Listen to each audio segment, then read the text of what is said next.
What's up? I realize it's been a minute since I made something, and I did notice a few comments asking me to respond to more videos from the guy, so I decided to make this quick little thing and also update you guys on what's going on. So, am I going to talk about Uhyeah again? It depends. For the near future, no.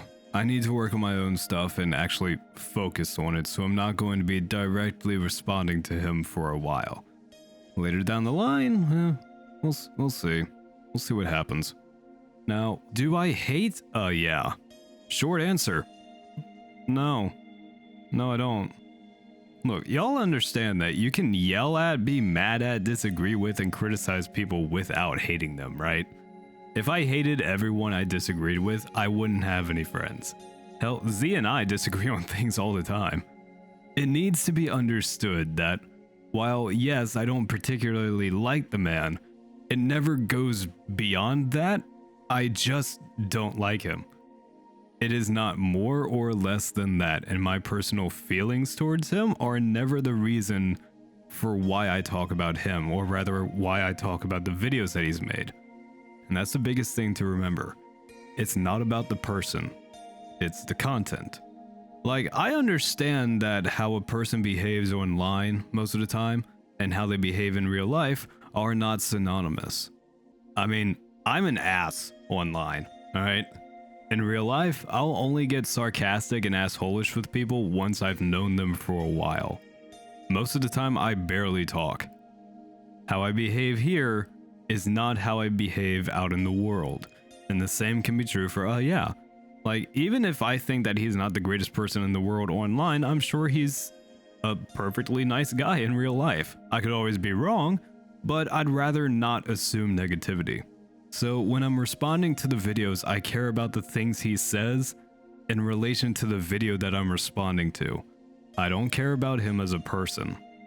And the big thing for me is that while I did yell at him and was mad at him a few times, I don't stay mad about things for too long, and once I'm done being mad, that's it. It doesn't come back unless I have a reason to be mad. What I mean is that I don't hold grudges. And Uhyeah has never wronged me personally, so there's no sense in staying mad at him about anything. Like, at the end of the day, we're just two nerds that disagree on things. There are more important things for me to be mad about, let's be real.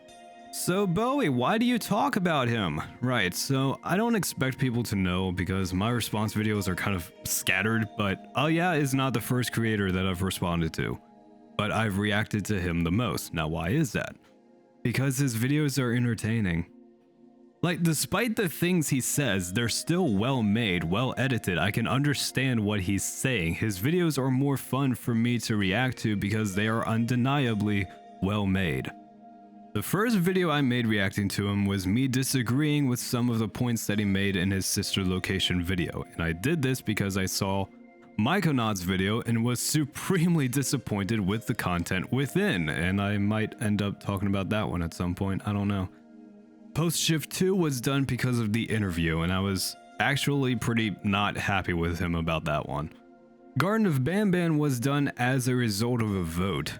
I was told about the video and I put it up to a vote if people wanted me to talk about it. The majority voted yes, so I did it. And at the end of it, I said I wouldn't talk about him again unless he did something stupid. Oh my god, he did something stupid! The schizo thing aside, which, as I said, he apologized for it and I accept it and I believe it, the video is still something stupid. I mean, I'm just saying, if you're gonna try and tell me that what seemed like you skimming the wiki and then briefly looking at Twitter was you genuinely trying to get it right, I've got nothing for you. That's just straight up bullshit. I have no issue with saying that because I looked at the same resources that were available to him. Twitter, Wiki, and communication with Lost Paul. And now compare and contrast my video and his. I'm just saying. And yes, don't worry, I did see his Finding Frankie video and I did play the game myself.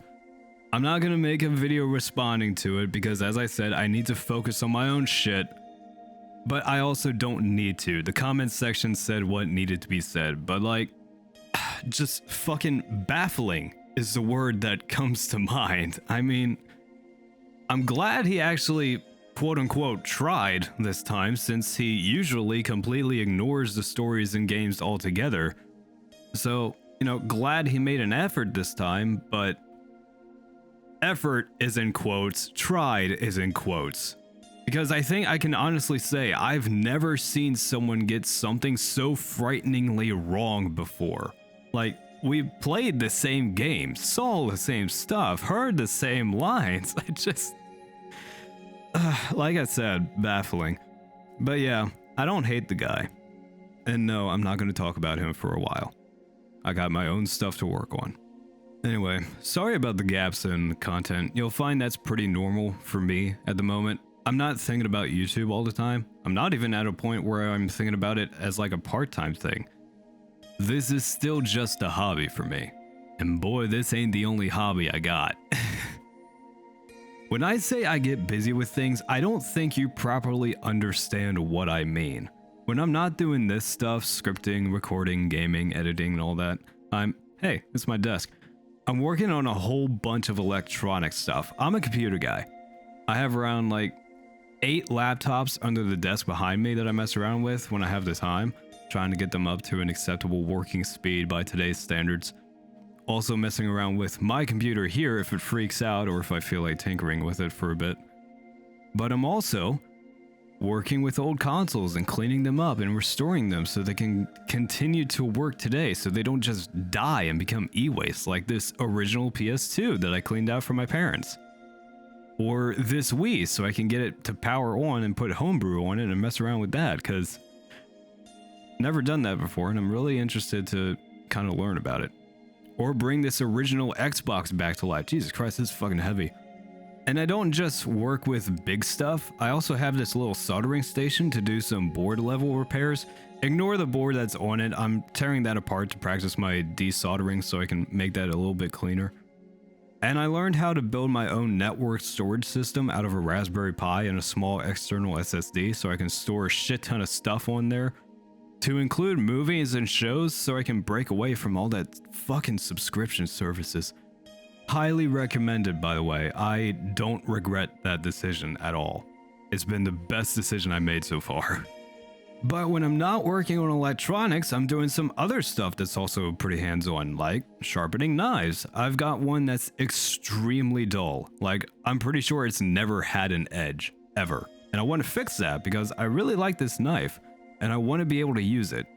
And, if any of you were wondering how I came up with my name, here it is. This thing's fucking huge. I have a full-size keyboard here. It's the Logitech G915 wireless. Look at this. It's big as the fucking keyboard.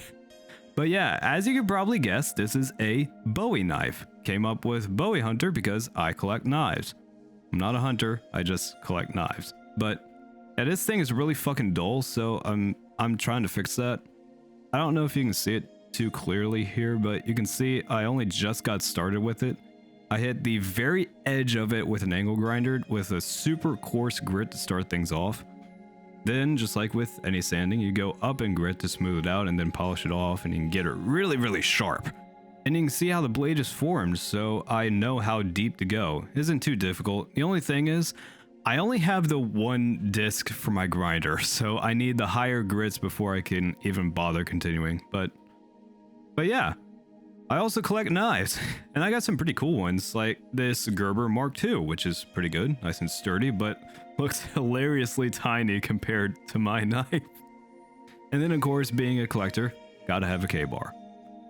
But oh ho, that's not all. Also getting into watch repair so I can work on watches so I can keep things like this alive.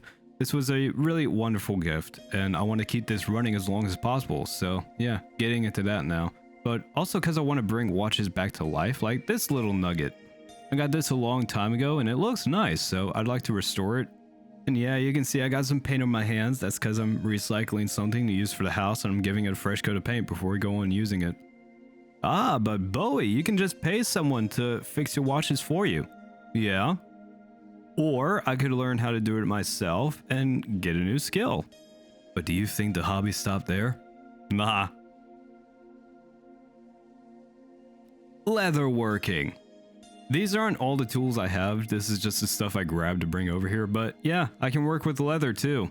Got all these stamps and things. And you can see I started a pattern on this belt that I haven't finished. The ADHD took over for that one. But let me tell you, I got one more thing that I can do. Bookbinding. And that combines with the leather work really nicely because I'm actually working on a custom cover for one of the books on my shelves. And the idea that I have is going to look so good. I already started tracing out this pattern here on this tracing paper so I can punch it into the leather. By the time I'm done with it, oh, it's gonna look so nice, you don't even know. But that doesn't mean that I don't find time for games. I mean, just recently I played a few, and I actually need to amend something that I said before.